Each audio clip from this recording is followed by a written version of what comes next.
み出したくて輝きたくて I say I'll never lose my way.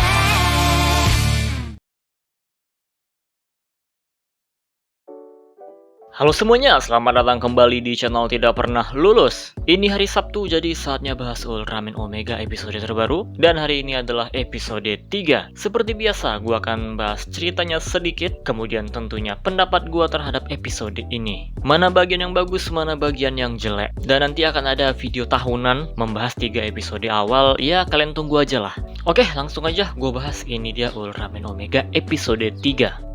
Episode dibuka dengan Surapto yang udah membantu Kosei. Akhirnya dia udah nggak beban lagi di kehidupan Kosei. Udah bantu-bantu nih, nggak cuma numpang makan sama tidur aja. Terus mereka kedatangan Ayu yang ingin menanyakan Kaiju kepada Surapto. Kan si Surapto ini tahu banget sama Kaiju. Namanya, perilakunya, dan sebagainya. Dari mana dia tahu? Kenapa bisa tahu? Ya, Omega juga nggak bisa jawab karena dia kan lupa ingatan. Di sini ada momen juga di mana Surapto menyebutkan identitas aslinya sebagai Ultraman Omega. Bahkan dia juga sempat memperlihatkan bagaimana cara memanggil Sluggernya. Nah, ini menurut gua nggak lama lagi sih Ayu bakal tahu siapa Surapto sebenarnya. Dan semoga emang bener, karena kalau makin dilama-lamain ini jadinya jelek. Pertama dia menyebutkan, oh Omega tuh aku. Terus dia juga memperlihatkan Sluggernya. Ya, masa iya Ayu nggak bakal sadar melihat Slugger yang dipanggil Surapto dan membandingkannya dengan Slugger Omega? Udah jelas lah dia akan sadar. Kalau dilama-lamain ya, wah kacau ini. Nggak boleh dilama-lamain, secepatnya harus tahu.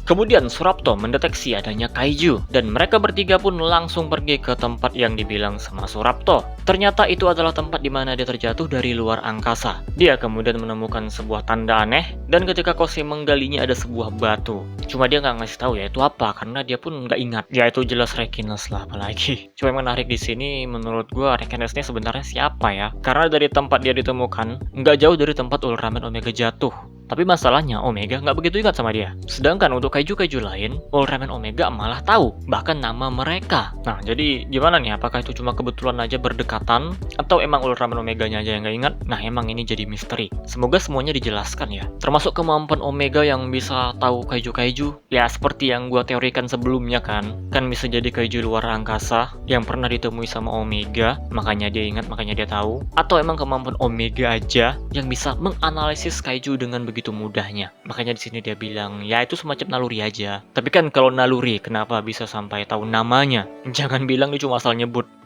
Nah, kemudian datanglah seekor Kaiju dari awan dingin yang ada di langit. Langsung tuh seketika udaranya jadi sejuk. Nah, di bagian ini ada yang perlu gue komentarin. Detailnya sayang banget nih dilewatkan. Perubahan udaranya itu kan jadi dingin banget, 10 derajat loh. Tapi mereka bertiga di sana itu kayak nggak merasakan apa-apa.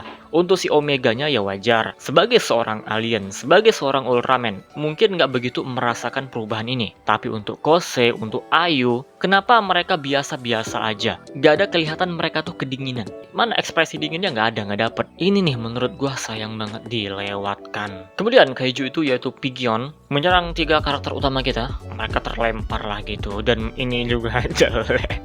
Aduh, maksa banget itu scene-nya. Tapi ya udahlah, untuk bagian kayak gini emang sering dibuat biasa-biasa aja sih ala kadarnya. Gua nggak mau protes, ya udah aja lah.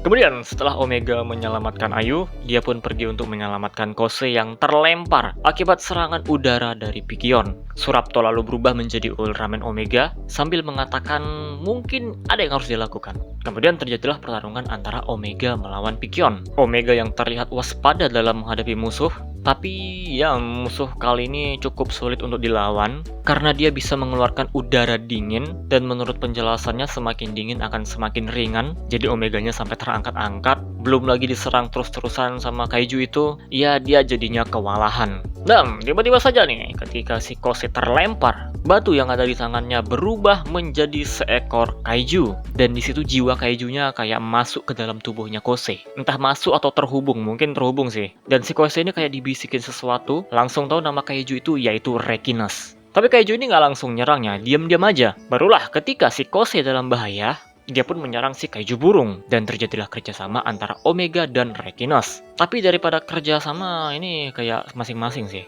Karena si Rekenes ini bergeraknya kalau si Kosei ngasih perintah aja. Di sini kita diperlihatkan kemampuan dari Rekenes, yaitu kayak semacam telekinesis. Dan berkat bantuan dari Rekenes, Ultraman Omega bisa mengalahkan Pigeon. Di sini Pigionnya meledak, jadi udah fix nih kayaknya. Kondisi keijunya tergantung dari cara matinya. Kalau cuma kayak dibelah-belah doang, dia nggak bakal meledak. Tapi kalau di Kosen itu bakal meledak, sesuai yang gue jelaskan kemarin di episode 2. Terus ternyata di sini Kosei langsung kelelahan setelah memberikan perintah untuk Rekenes. Nah, sepertinya Rekenes ini mengkonsumsi stamina dari Kosei. Ini sama halnya dengan Omega yang kelaparan kalau dia menggunakan kekuatannya. Kayaknya dibuat kayak gini lebih menarik ya. Kekuatannya apa ya? Perlu makan lah. Kecapean, istirahat, lapar, makan. Jadi emang bener-bener makhluk biologis gitu. Manusia sama Ultraman yang gak ada bedanya. Kemudian setelah itu Ayu, Kosei, Surapto, mereka akhirnya kumpul lagi. Ayu berterima kasih. Dan setelah Ayu pulang, Rekenes ini malah berubah. Gak cuma kayak sekedar mainan, tapi jadi pet. Dan ekspresinya Kosei ini gue suka banget. Menurut gue ini reaksi orang normal sih ketika mereka ditempelin sama kaiju. Takut lah ya kan, apalagi. Oke, sekarang bagaimana dengan tanggapan gue? Tadi gue udah bilang ya soal detail yang dilewatkan, udaranya berubah drastis tapi mereka kayak nggak kelihatan kedinginan. Terus masalah visualnya yang dimana green screennya itu maksa banget, ya nggak natural. Dan ini nggak terjadi sekali sih sebenarnya. Untuk bagian diserang gue nggak mau terlalu komentarin. Tapi waktu Kosei sedang berada di tangannya Rekenes, ini menurut gua perlu dikomentarin. Kenapa? Karena di Decker juga ada scene yang hampir sama, tapi di Decker itu lebih enak dilihat. Pencahayaannya itu lebih bagus. Sedangkan di sini di Ultraman Omega, pencahayaannya tuh ngawur. Jadi kelihatan nggak natural. Ya gue komentarin karena kenapa di Decker bisa bagus, sedangkan di sini malah jelek. Di Decker green screen-nya bisa nyatu, sedangkan di sini nggak nyatu, nggak natural. Tapi untuk visual lain menurut gua cukup oke. Setidaknya ini nggak terlalu biasa kayak episode 2. Debut dari Rekenes ya udah cukup sih. Memang dia nggak terlalu banyak ngasih lihat kekuatannya, karena emang sepertinya dia butuh perintah. Dan Kosei di sini kan masih nggak tahu apa-apa. Jadi sangat wajar kalau dia masih belum terlalu banyak membantu. Tapi setidaknya kekuatannya bisa dikasih lihat dengan bagus. Dan tidak lupa juga gue puji nih,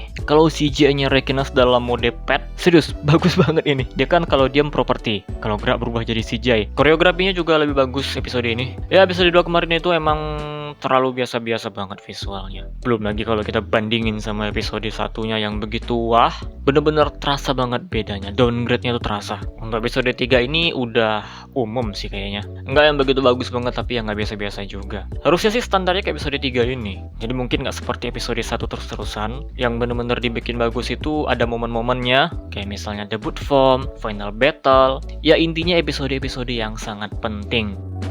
Nah, jadi itu dia pembahasan kita kali ini, Ultraman Omega episode 3. Tidak terasa Ultraman Omega udah berjalan 3 episode, udah 3 minggu ini. Dan nanti lebih lengkapnya gue akan bahas 3 episode awal ini gimana. Apakah ini sebuah pembuka yang cukup menarik, cukup bagus dari segi plot, visual, musik, dan sebagainya. Video kayak gitu udah jadi video tahunan. Setiap series pasti gue bahas kayak gitu. Dan gimana nih menurut kalian episode 3-nya Ultraman Omega? Apakah ini episode yang menurut kalian sangat-sangat bagus atau biasa aja atau gimana? Ya, silahkan aja komentar di bawah. Kesimpulan dari gua, cerita cukup rapi, tapi sayangnya untuk detail-detailnya tidak seperti episode 2. Dan untuk visualnya ini lebih bagus daripada episode 2. Episode 2 tuh emang unggul banget di detail ya. Dan segini aja video kali ini. Kita close videonya. Seperti biasa, terima kasih telah menonton and see you next time.